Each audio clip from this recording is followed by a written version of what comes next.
Além da queda na arrecadação causada pelo desaquecimento da economia, a crise internacional dobrou a inadimplência no pagamento de impostos pelas maiores empresas do país e elevou em 43% as compensações de tributos. Somados, esses efeitos reduziram a receita em 4,9 bilhões de reais desde outubro. Não sabemos ainda se esses efeitos continuarão assim ou se vão se estabilizar ao longo do ano, diz a secretária da Receita Federal, Lina Maria Vieira. A média de calote pelas grandes empresas era de 150 milhões de reais por mês no período anterior à crise. Trata-se de companhias que fizeram a declaração reconhecendo a dívida, mas não pagaram o que deviam. Entre outubro de 2008 e janeiro, no entanto, a inadimplência subiu para cerca de 300 milhões de reais por mês, com impacto de 1,2 bilhão de reais no período.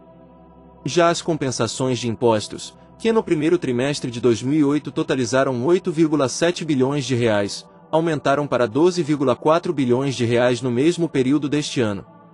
Pela legislação, as empresas têm até 5 anos para fazer o abatimento de saldos de impostos que tenham sido pagos a mais.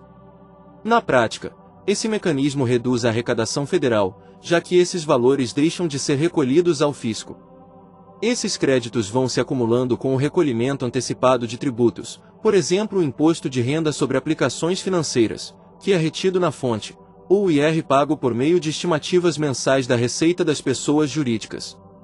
Para ter direito à compensação, a empresa preenche uma declaração à Receita Federal indicando o saldo do imposto devido e o mês em que deveria ter sido pago e o tributo que foi pago a mais e que está servindo para abatimento. Cabe à Receita Federal verificar, em até 5 anos, se esse crédito é real. As empresas podem ter ficado credoras por conta dos prejuízos ocorridos no último trimestre do ano passado com a queda repentina da atividade econômica, diz o tributarista Elan Goren. No caso de inadimplência, as empresas são obrigadas a pagar juros e multa à Receita. Se fizerem o recolhimento antes da fiscalização, a punição equivale à Selic acumulada no período e multa de até 20%. Em situações de sufoco, as empresas correm atrás de qualquer crédito.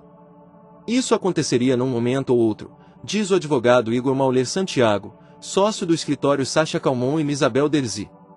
A Receita Federal tem prazo de 5 anos para cobrar os impostos atrasados. Quando isso ocorre, a punição ao contribuinte aumenta para 75%.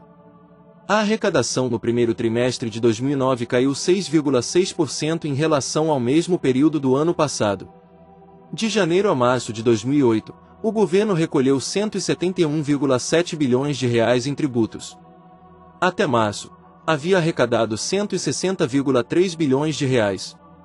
O impacto da crise, no entanto, começou a ser sentido na arrecadação de novembro. O que tem ocorrido nos últimos meses é uma desaceleração no ritmo de queda das receitas,